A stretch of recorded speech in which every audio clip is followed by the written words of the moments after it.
안녕하세요. 강남 M+학원 수학과 이상현입니다. 오늘 배울 내용은 기하 벡터 도형의 방정식입니다.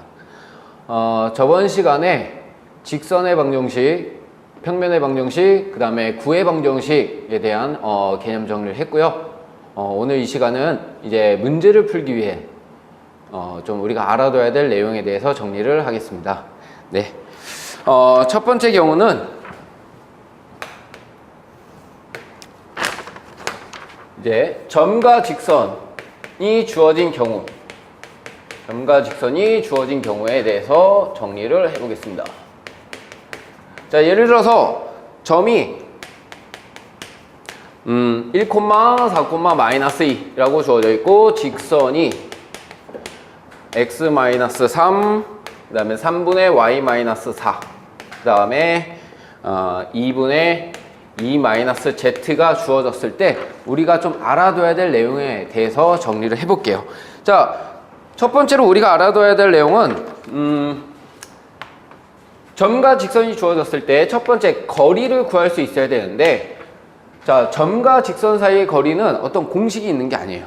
점과 직선에 대한 거리는 첫 번째로 이 직선 위의 점, 첫 번째로 직선 위에 한 점을 이제 매개변수로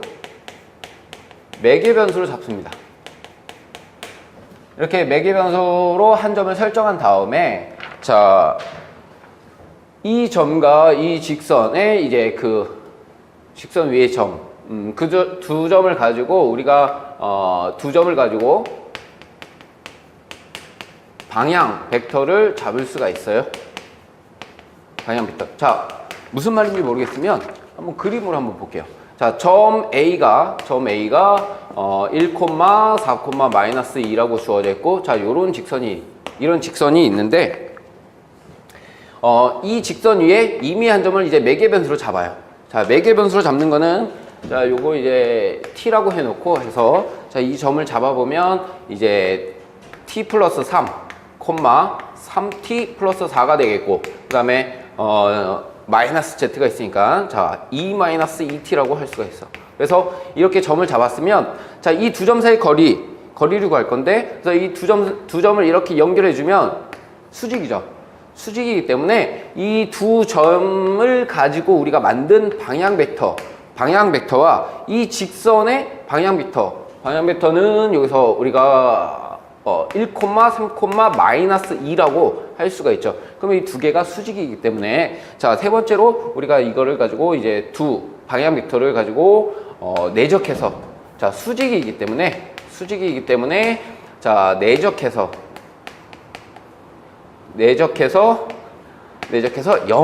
0이 되는 그런 t 값을 구해주면 이 점을 찾을 수가 있죠. 그래서 이 두 점 사이 거리가 곧 점과 직선 사이 거리가 된다라는 걸로 우리가 생각을 할 수가 있어야 됩니다.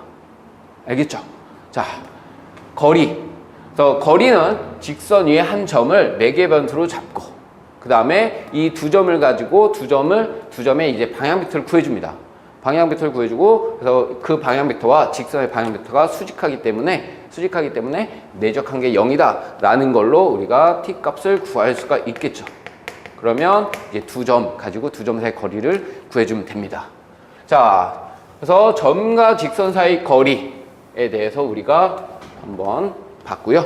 자, 두 번째로는 점과 직선이 주어진 경우에 대해서 두 번째로는 이제 대칭점을 찾는 거예요. 대칭점을 찾는 방법에 대해서 한번 볼게요. 자, 마찬가지 이것도 이제 우리가 그림으로 해서 본다면 점 A가 뭐 1,4,-2라고 주어져 있고, 자, 그 다음에 직선이 이렇게 직선이 주어졌다고 쳤을 때, 자, 요 점과 자, 이 직선에 대한 대칭점을 본다면, 자, 우리가 이렇게 볼 수가 있죠. 자, 이렇게 같은 길이에, 자, 수직이 되게끔, A-라고 할까요? 수직이 되게끔 해서, 자, 이 점의 좌표를 찾을 건데, 자, 이 점을 우리가 A, B, C라고 한다면, 자, 대칭점은 우리가 예전에 고등학교 1학년 때도 배웠듯이 대칭점을 구할 때는 첫 번째 이제 중점 중점을 이용하고 중점과 수직 조건으로 자, 이 대칭점을 우리가 구해볼 수가 있어요. 이게 무슨 말이냐? 이 점과 이 점의 중점이 이 직선 위의 점이기 때문에 이 두 점의 중점의 좌표를 찾아서 이 직선에다가 대입을 하는 걸로 하나의 식을 만들어주고, 그 다음에 두 점을 연결한 이 직선이 이 파란색 직선과 수직하기 때문에 자, 수직 조건 곧 이 점과 이 점, 두 점을 가지고 만든 방향 벡터와 이 파란색의 방향 벡터가 곧 또한 내적을 했을 때 0이 나온다라는 걸로 이 두 가지를 가지고 우리가 이 점을 찾을 수 있다는 겁니다. 그래서 자, 대칭점에 대해서 만약에 이제 구해 본다면 자, 이거는 기억하세요. 중점과 수직 조건을 가지고 우리가 구해야 된다라는 걸 이제 기억을 해 주시고, 대칭점. 자, 그다음에 이제 세 번째로는 점과 직선이 주어졌을 때 우리가 이제 문제를 풀다 보면 자, 이런 조건이 주어지기도 해요. 이 주어진 직선에 수직하고 자, 점을 포함하는 평면을 구해야 될 때가 있어요. 포함하는 평면. 그리고 자, 평면. 자, 그러면 이것도 마찬가지 이제 그림으로 그려가지고 이제 어떤 상황인지 판단을 해본다면 자, 점 A가 있고요. 자, 그 다음에 직선 L이 있을 때 이 직선에 수직하고 점을 포함하는 이 점을 포함하는 평면을 구하시오라는 겁니다. 그래서 그러면 이 평면이 자, 요렇게 빨간색처럼 자, 요런 모양으로 위치하게 되겠죠. 이 점을 포함하고 이 직선에 수직이 되게끔. 자, 그러면 이 평면의 방정식을 구해야 될 텐데, 평면의 방정식에서 이제 첫 번째로 가장 먼저 찾아봐야 될 거는 법선 벡터인데, 자, 그러면 우리가 이 포함한 평면을 구하려면 우리가 이 직선의 방향 벡터가 바로 곧 법선 벡터가 된다는 걸 알 수가 있겠고, 자, 그 다음에 점 A를 지난다고 했으니까 지나가는 한 점 A가 주어진 거죠. 그러면 이걸 써보면 법선 벡터가 곧 여기서 보면 1,3,-2가 되겠고, 이 지나가는 한 점은 1,4,-2 이렇게 되죠. 그래서 바로 우리가 평면의 방정식을 구한다면 자, 방향 벡터가 이렇게 되니까 1에다가 이 점을 지난다. 그래서 x-1, 그 다음에 플러스 3에 y-4, 그 다음에 마이너스 2에 z 플러스 2는 0이다 라고 이렇게 할 수가 있죠. 그래서 이렇게 평면의 방정식을 구할 수가 있죠. 자, 그 직선에 수직하다, 그 다음에 점을 포함한다 라고 했다면 이 직선의 방향 벡터가 곧 평면의 법선 벡터가 된다는 거, 그리고 법선 벡터를 알았고 이렇게 지나가는 한 점이 주어져 있으니까 그걸 이용해서 이렇게 평면의 방정식을 구할 수가 있죠. 자, 그래서 그림을 좀 그려본다면 좀 어떤 상황인지 쉽게 좀 판단을 할 수가 있을 겁니다. 자, 세 번째 이렇게 했고요. 자, 그 다음에 네 번째 한번 볼게요. 자, 네 번째는 점과 직선을 포함하는 평면의 방정식을 구하자. 평면. 자, 이렇게 점과 직선을 포함하는 평면의 방정식을 구해야 된다면 마찬가지 이것도 그림을 그렸을 때 A라는 점이 있을 것이고 이런 직선이 있다. 자, 방향 벡터가 1,3,-2라는 자, 이렇게 점과 직선이 주어져 있을 때 이 점과 직선을 포함하는 평면이라면 자, 이렇게 쭉 있겠죠? 그러면 자, 여기서 이제 평면의 방정식을 구하려면 우리가 법선 벡터를 찾아야 되는데, 자, 여기서는 이제 법선 벡터를 찾으려면 어떻게 하냐? 자, 선생님은 이렇게 할게요. 자, 직선 위에 한 점을 잡아요. 이때는 매개 변수를 이용하지 말고 그냥 이 직선 위에 있는 한 점, 이제 여기를 0이 되게 하는 x는 3이니까 3일 때 0이 되니까 자, 3, 그럼 여기는 4가 되겠고 2가 되겠죠? 3,4,2라는 이런 직선 위에 한 점을 잡고, 자, 그러면 이 점과 이 점, 두 점을 연결한 방향 벡터가 있겠죠? 방향 벡터 잡을 수가 있겠고, 그 다음에 이 직선의 방향 벡터가 있으니까 이 두 개의 이제 방향 벡터가 만들어졌죠. 그러니까 이 두 개의 방향 벡터가 만들어졌으니까 이 두 개의 방향 벡터를 가지고 이거의 수직인 벡터가 법선 벡터겠고, 그러면 그거를 이제 좀 더 이 수직인 법선 벡터를 구할 때 좀 더 좋은 방법은 자, 교과 과정에는 없는 거지만 좀 외적을 이용해서 좀 우리가 좀 편하게 빠르게 구할 수가 있죠. 그래서 두 방향 벡터를 자 잡아주는데, 하나는 직선에서 이렇게 1, 3, 마이너스 2라고 주어져 있고, 또 하나의 방향 벡터는 자 이렇게 직선이 주어졌으니까 직선 위에 한 점을 이렇게 잡고 이 점과 점 A를 가지고 방향 벡터를 만들 수가 있죠. 그래서 요거에서 요걸 뺀다. 자 빼면 2, 0,4가 되겠죠. 그래서 이 두 방향 벡터를 가지고 자 외적을 통해서 자 우리가 법선 벡터를 찾을 수가 있습니다. 법선 벡터를 찾을 수가 있겠고, 그 법선 벡터에다가 자 주어진 평면은 뭐 이 점을 지날 수도 있고 뭐 이 점을 지날 수도 있으니까 적당한 거 하나 잡아가지고 그 지나가는 한 점으로 대입하면 되겠죠. 자 이렇게 해서 자 점과 직선이 주어진 경우에 대한 자 우리가 알아둬야 될 내용에 대해서 정리를 했고요. 자 이제 두 번째,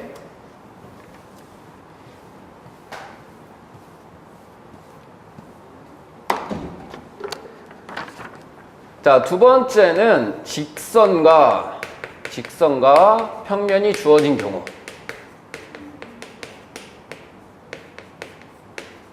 자, 요렇게 어떤 점과 직선과 평면 또는 구, 자, 요런 것들이 두 개 이상 주어지기 때문에 주어졌을 때 우리가 문제를 풀어나가야 되는데, 그런 직선의 방정식과 평면의 방정식, 구의 방정식에 대한 정확한 개념부터 잡고 있어야 자 이런 지금 선생님이 이렇게 정리해 주는 것들을 우리가 생각해 내는데 그렇게 어렵지 않을 겁니다. 그래서 개념부터 정확하게 잡으시고 자 이 정리를 한번 보시면 될 것 같아요. 그래서 자 직선과 평면이 주어진 경우에 대해서 본다면 자 첫 번째로는 직선과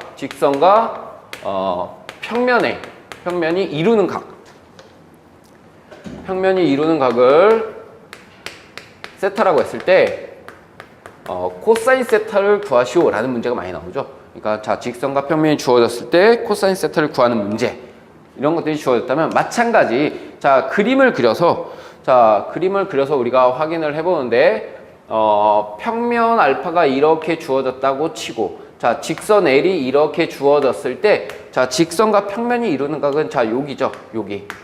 자 그러면 여기에 대한 이 각을 이제 우리가 어떻게 구할 거냐면 자 직선에 대한 방향 벡터가 주어져 있고 평면의 방정식도 주어져 있다면 평면에 대한 그 법선 벡터가 이렇게 주어질 겁니다. 법선 벡터가. 그러면 요 벡터와 자 요 직선의 방향 벡터 두 벡터가 이루는 각의 크기가 여기가 되겠죠. 그래서 여기를 알파라고 한다면 우리가 두 방향 벡터, 그러니까 법선 벡터를 방향 벡터라고 생각한다면 두 방향 벡터를 가지고 내적을 이용해서 자 우리가 코사인 알파를 구할 수가 있어요. 코사인 알파. 그러면 이렇게 코사인 알파를 구했는데 우리가 정작 구할 거는 자 코사인 세타이기 때문에 우리가 구할 거는 코사인 세타. 그러면 코사인 세타는 이제 어떻게 구할 거냐? 자, 여기가 알파에 대해서 코사인 알파 값을 구했다면 자, 사실 이 알파라는 거는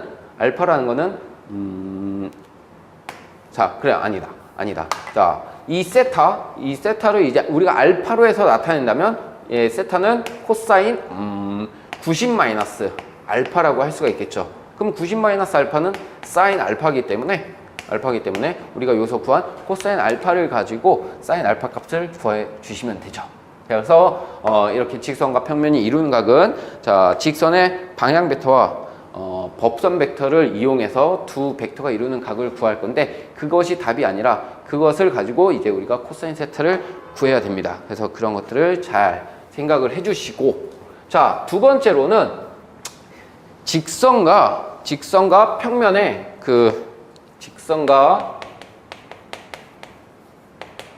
평면의 교점을 구해야 될 때가 있습니다. 자, 평면의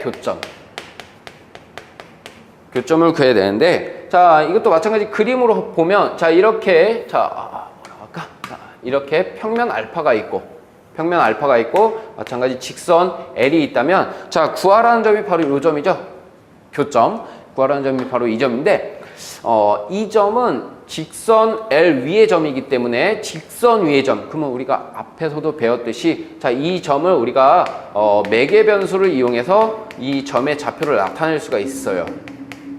그래서 매개 변수를 이용해서 이 점의 좌표를 잡을 수가 있겠고 이 점을 그러면 자, 어떤 한 문자 t에 가서 나타나질 거고 그거 곧 평면 위의 점이기 때문에 자, 이 점의 좌표를 평면에 대입하면 그 t 값을 구할 수가 있겠고 그러면 t 값을 알면 그 평면의 좌표를 구할 수가 있죠. 그래서 자, 직선과 평면의 교점을 구한다면 자, 첫 번째로 해야 될 거는 직선 위에 한 점을 잡을 수가 있겠고 그 점을 자, 이제 평면에다가 대입해서 자, 우리가 t 값을 구할 수가 있겠죠. 그러면 그것이 바로 교점의 좌표다라고 구해 볼 수가 있습니다. 그래서 직선과 평면의 교점을 구하는 방법도 자, 이렇게 생각을 할 줄 알아야 되겠고 자, 세 번째로 갑니다. 세 번째. 자, 세 번째는 직선 위의 점에서 평면에 내린 수선의 발. 자, 직선 위에 어떤 한 점이 주어졌을 때 직선 위에 한 점이 주어졌을 때 한 점에서 평면에 내린 수선의 발. 는 어떻게 구할까? 한번 정리를 해볼게요. 자, 만약에 예를 들어서 이제 직선이 x-1 이것은 2분의 y 플러스 2 그 다음에 3-z라는 직선이 주어져 있고 자, 그 다음에 평면은 2x 플러스 y 플러스 z는 3이다 라는 평면이 주어졌다고 보면 이 직선 위에 한 점에서 평면에 내린 수선의 발 그러면 뭐 한 점이 주어졌겠죠? 뭐 그냥 우리가 뭐 이 직선 위에 한 점 a, b, c라고 할까요? a, b, c. 자, 그러면 우리가 그림을 그려본다면 여기 이렇게 평면 알파가 있겠고 그 다음에 직선 L이 이렇게 주어졌겠죠? 자, 그래서 이 직선 위에 어떤 a, b, c라는 이런 한 점이 주어졌을 때 자, 이 점에서 이 평면에 내린 수선의 발 H라고 합시다. 이 H라는 점은 어떻게 구할 것인가? 보통 아이들이 좀 어려워하죠. 만약에 이게 이제 직선이었다면 직선 위에 한 점을 이제 매개 변수를 이용해서 잡는 방법이 있는데 얘는 지금 평면이에요.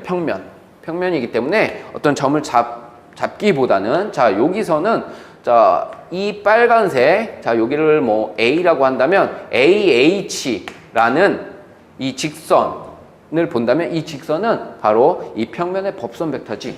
그래서 자, 이 평면의 법선 벡터가 곧 직선 AH의 방향 벡터가 되는구나 라는 걸 생각을 해볼 수가 있겠고 그래서 이렇게 방향 벡터는 어떻게 되냐? 방향 벡터가 2, 1, 1이네요. 자, 그럼 방향 벡터가 2, 1, 1이고 자, 방향 벡터를 알고 이 점을 아니까 우리는 두 번째로 직선 A, B에 대한 방정식을 구할 수가 있어요. AH에 대한 방정식을 구할 수가 있겠고 이렇게 직선 위에 직선 AH의 방정식을 구했다면 이제는 자, 점 H를 자, 직선 위의 점이기 때문에 매개 변수를 이용해서 잡을 수가 있겠죠. 이 점 H를 매개 변수를 이용해서 점을 잡을 수가 있겠고 그러면 그 점의 좌표는 그 평면 알파 위의 점이기 때문에 자, 평면에다가 대입했을 때 평면에 대입해서 우리가 그 매개 변수 뭐 t라고 잡았다면 t 값을 구할 수가 있겠죠. 자, 다시 한번 정리합니다. 자, 직선 위에 한 점이 주어졌을 때 그 점에서 평면에 내린 수선의 발 이 점의 좌표를 구하라고 한다면 첫 번째로 우리가 해야 될 거는 이 평면에서의 법선 벡터가 바로 이 직선 AH의 방향 벡터가 된다는 거. 자, 만약 뭐 예를 들어서 여기서 본다면 2, 1, 1 뭐 이런 식으로 방향 벡터가 잡히겠죠. 그렇게 방향 벡터를 찾았고 그다음에 그래서 직선 AH의 방정식을 우리가 세울 수가 있겠죠. 이 법선 벡터가 곧 방향 벡터가 되고, 그 다음에 이런 A, B, C 어떤 점으로 주어질 텐데, 그 주어진 점을 가지고 직선의 방정식을 구할 수가 있겠고, 그러면 이렇게 직선의 방정식을 구했다면 직선 위에 임의한 점 H를 임의한 점을 생각해서 매개 변수를 해서 점 H의 좌표를 잡을 수가 있겠다. 그러면 이 점은 그 평면 위의 점이기 때문에 평면에 대입해서 그 매개 변수를 찾을 수가 있겠고, 그렇다면 그 점 H 수선의 발을 구할 수가 있겠다는 거죠. 자, 그래서 이렇게 직선과 평면이 주어진 경우, 자, 주어진 경우에 대해서 우리가 한번 좀 생각을 해봤습니다. 자, 우선 가장 많이 우리가 써먹는 게 첫 번째로 이제 교선은 바로 원일 텐데 교선의 반지름을 구하는 경우가 많이 나오죠. 그래서 교선의 반지름을 구한다면, 자, 이렇게 구를 원으로 그려주고 그 다음에 자, 평면의 방정식을 이렇게 직선처럼 그려주면, 자, 여기 이렇게 교선이 나오는데 사실 이 교선은 원이 되죠. 원이 되고, 자, 이 구의 중심에서 이제 교선의 반지름을 구하려면, 자, 여기가 이렇게 구의 반지름 R이 되겠고요. 자, 그 다음에 구의 중심에서 바로 이 평면, 자, 뭐 평면이 주어졌을 텐데 이 구의 중심에서 이 평면에 이르는 거리를 구할 수가 있으니까 이 거리가 바로 거리를 통해서 이 길이를 구할 수가 있겠고, 그러면 우리가 여기에 이제 피타고라스 정리를 이용해서 이 구의 반지름, 자, 여기 구의 반지름을 구할 수가 있겠죠. 그래서 이렇게 그림을 그려서 생각을 해본다면 그렇게 어렵지 않게 우리가 교선의 반지름을 구할 수가 있겠고, 자, 두 번째로는 그러면, 자, 이렇게 평면과 구가 주어졌을 때 요번에 이 평면 알파가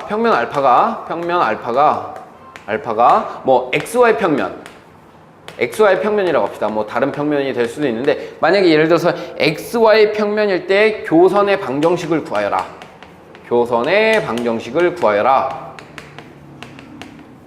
자, 그런 경우에 이제 우리가 어떻게 구할 거냐? 여기 평면이 이 평면 알파가 바로 XY 평면입니다. XY 평면일 때 바로 이 교선의 방정식을 구하여라라고 한다면, 이 XY 평면이라면, 자, Z축의 값이 Z가 곧 0이 되겠죠. 0. 그래서 이 교선의 방정식을 구한다면 그 구의 방정식이 있을 텐데, 구의 방정식에다가 자, Z에다가 0을 대입해주는, 자, 대입해서 우리가 바로 평면 알파가 XY 평면이라고 했을 때 그 구와의 교선의 방정식을 구할 수가 있는 거죠. 그래서 이렇게 구가 있는데 이 평면 알파가 XY 평면이다라면 Z값이 0이죠. Z값이 0이니까, 자, 이 구의 방정식에다가 그냥 Z에다가 0을 대입해서 해준다면 그것이 곧 그 교선의 방정식이 됩니다. 그래서 자, 이렇게 두 가지에 대해서 한번 좀 생각을 해보는 걸로, 그래서 교선의 방정식을 구하는 방법, 그 다음에 어떤 평면 알파가 XY 평면이나 뭐 YZ 평면이나 뭐 연습을 해볼 텐데, XY 평면에 대한 XY 평면이라고 했을 때에 교선의 방정식을 구해야 되는 경우도 있습니다. 자, 그러니까 그런 경우에 대해서 이렇게 좀 생각을 해두시고, 자, 이제 마지막으로는, 자, 이렇게 구의 방정식이 자, 중심이 만약에 이제 A, B, C라는 이런 구의 방정식이 주어졌을 때, 첫 번째로 우리가 봐둬야 될 거는 XY 평면에 만약에 접한다. XY 평면에, 자, 접하는 경우.